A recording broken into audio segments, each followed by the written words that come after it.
Eran historias muy bacanos. Yo me pregunto, nosotros en el futuro estamos en capacidad de contar a nuestros hijos lo que pasó en la comuna. ¿Qué vamos a responder cuando nos preguntan por nuestro barrio? ¿Les contamos? The following song was performed by Alexander Noriega, a musician who lives in Comuna Trece, at Mesa de Trabajo, a bi-weekly community meeting at Parque Biblioteca San Javier.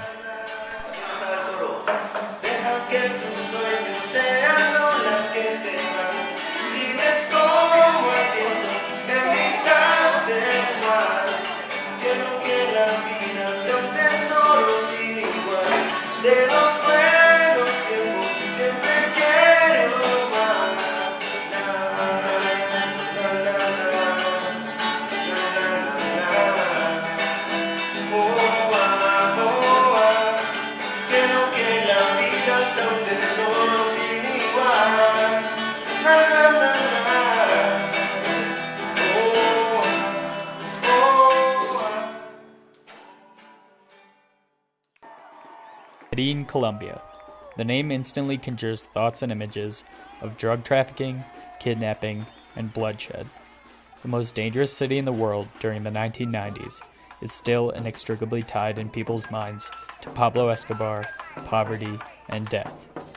We became especially interested in Comuna Trece, historically one of the most dangerous neighborhoods in Medellin, when we had the opportunity to visit the Jardín Social, a free daycare center that admits children from all different types of families. Inspired by the youth, we decided to learn more about the history of the area. Comuna Trece was founded in the 1940s.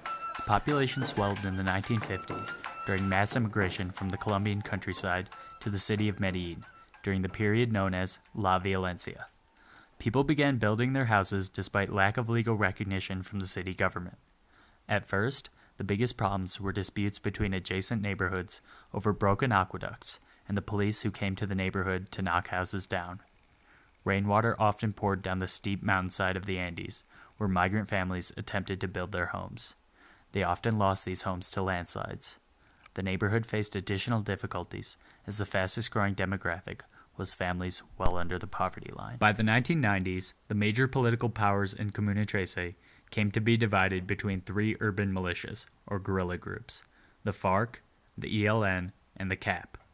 In the midst of militias engaging in extortion, kidnapping, and murder, ordinary citizens in the same neighborhood organized to build roads, schools, health clinics, and churches.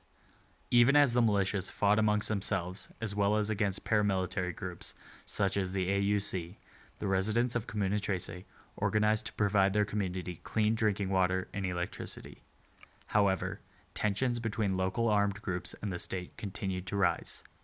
October 15, 2002, the government decided to take a stand.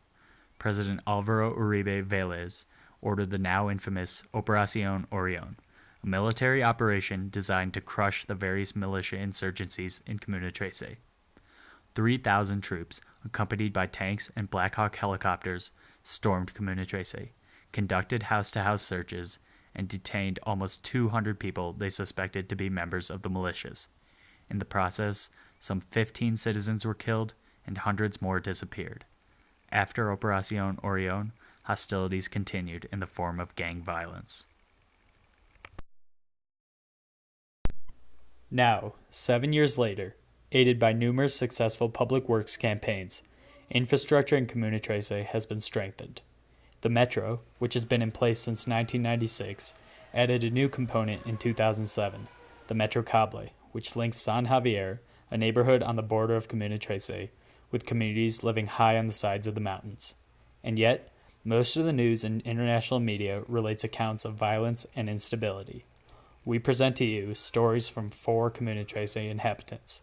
They candidly express their desires and fears in the hopes that you will come to understand something of what it means to be a resident of those barrios, to cope with the memory and outcomes of violence, and to continue, as always, trying to lead a peaceful life. This summer, we went into a cancha, or recreational facility, in El Salado, one of the barrios in Comuna Trece.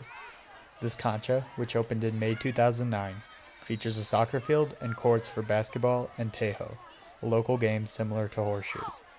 The cancha is especially important for the children, many of whom have lacked access to high-quality institutional resources. We visited a small daycare center located right next to the cancha, where we spoke with the mothers of several young children. They discussed the difficulty of raising children while working 6 days a week to help support their family. Their comments reminded us of our earlier visit to Jardín Social, a larger facility in Comuna Trece that offers childcare services to over 300 children under the age of 5.